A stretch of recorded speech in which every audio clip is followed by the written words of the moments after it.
Welcome to Sangeeta kitchen. Sangeeta কিচেনে আপনাদের সকলকে স্বাগত জানাই। আশা করছি আপনারা ভালো আছেন, আমিও খুব ভালো আছি। আজকে আর একটা রেসিপি নিয়ে আপনাদের সামনে হাজির হয়েছি। সেটা হচ্ছে খুব পুরনো দিনের হারিয়ে যাওয়া রেসিপি, খুব সাধারণ এবং স্বাস্থ্যকর রেসিপি। দেখুন, সেটা হচ্ছে জ্যান্ত পোনা মাছ দিয়ে তরকারি। একটা জ্যান্ত পোনা মাছ, আমি এখানে একটা 500 গ্রাম সাইজের পোনা মাছকে কেটে ধুয়ে নুন হলুদ মেখে রেখে দিয়েছি। তার সঙ্গে লাগবে এরকম কেটে রাখা এক টুকরো আলু, পেঁপে, আর লাগবে 250 গ্রাম মতো ডুমুর সিদ্ধ করে আমি ধুয়ে রেখেছি। দেখুন, সিদ্ধ করে ভালো করে নুন দিয়ে কেটে সিদ্ধ করে কচি কচি ডুমুর আমি সিদ্ধ করে নিয়েছি। আর লাগবে কাঁচকলা কেটে নুন হলুদ দিয়ে ধুয়ে রেখে দিয়েছি। আর লাগবে একটা ছোটো সাইজের আলু। খুব সাধারণ এবং খুব স্বাস্থ্যকর পুরনো দিনের রেসিপি।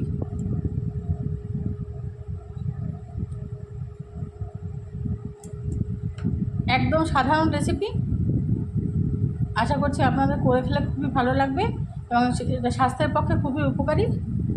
এবার এর সঙ্গে যেটা লাগবে সেটা হচ্ছে, দেখুন,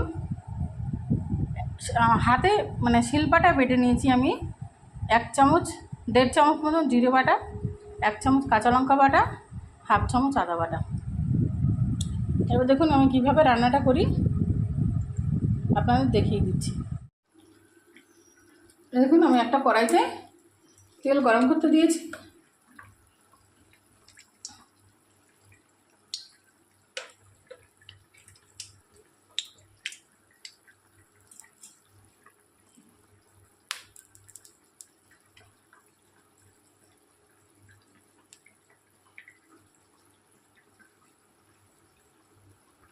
তেলটা যখন খুব গরম হয়ে যাবে তখন আমি এর মধ্যে মাছগুলোকে দিয়ে ভেজে নেব।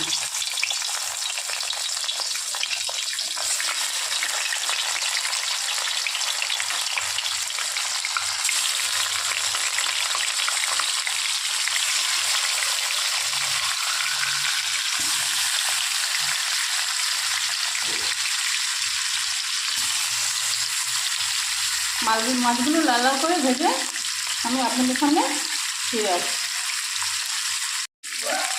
দেখুন, মাছটা আমি এইভাবে লাল লাল করে ভেজে নিয়েছি। এবার আমি যেটা করবো সেটা দেখুন,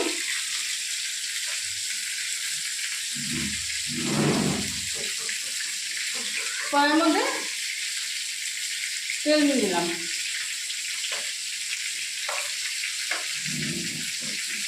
জিরে বাটা, শুকনো লঙ্কা, একটা তেজপাতা,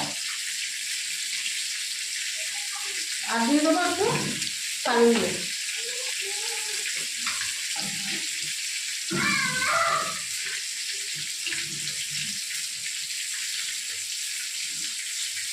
এবার দেখুন, দুধ লাল লাল হয়ে যাওয়ার পরে আমি পেঁপেগুলো দিয়ে দেবো কেটে রাখা টমেটো, দেবো ডুমুর, কাঁচকলা, আলু যেগুলো কেটে রেখেছিলাম সব একবারে দিয়ে দিলাম।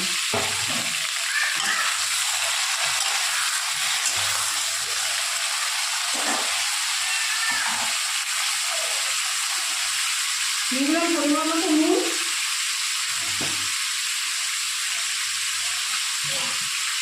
পরিমাণ মতো হলুদ।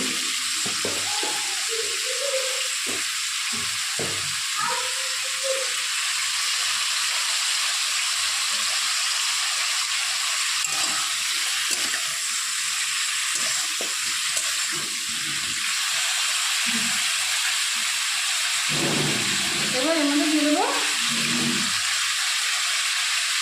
জিরে বাটা, কাঁচা লঙ্কা বাটা আর আদা বাটা।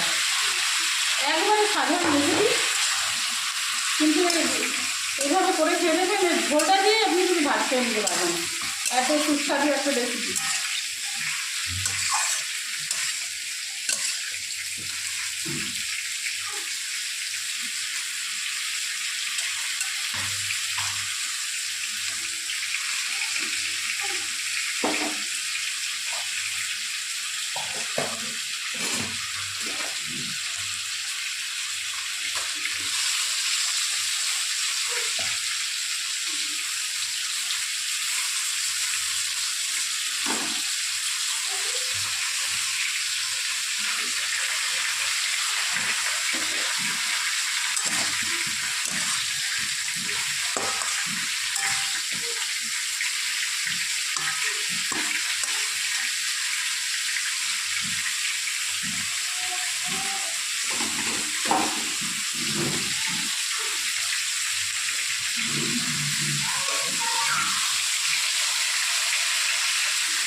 মশলাটা কিন্তু ভালো করে কষিয়ে নিতে হবে।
মশলার গা থেকে তেল ছেড়ে দিয়েছে, এবার আমি এর মধ্যে জল দিয়ে দেবো।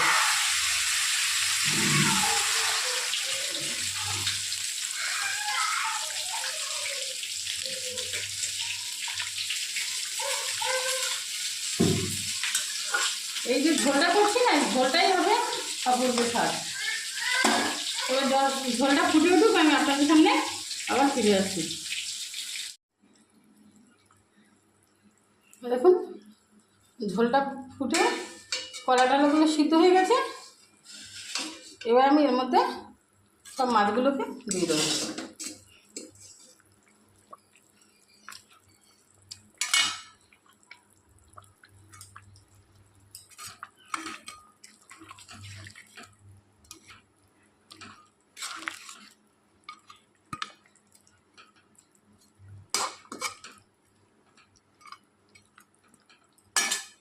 মাছটা দিয়ে ঝোলটা ফোটানোর পরে আরও 5-7 মিনিট ফুটিয়ে নিচ্ছি, তারপরে আমি আপনাদের সামনে ফিরে আসছি। এরকম 10 মিনিট পর আমি ফিরে এলাম। এবার নুনটা দেখে আমি গ্যাসটাকে বন্ধ করে দেবো। টেপে টেপে সব সেদ্ধ হয়ে গেছে। দেখুন এরকম একটা মানে সাধারণ রেসিপি আপনারা করে খেয়ে দেখবেন, খুবই অসাধারণ খেতে লাগবে এবং খুবই স্বাস্থ্যকর। প্রত্যেকটা সবজিরই ভিন্ন ভিন্ন উপকারিতা আছে। ভিডিওটি যদি ভালো লেগে থাকে লাইক, কমেন্ট, শেয়ার, সাবস্ক্রাইব করতে ভুলবেন না। আর আপনারা প্রচুর শেয়ার করবেন যাতে আমার ভিডিওগুলো সকলের মধ্যে পৌঁছে যায়। ধন্যবাদ।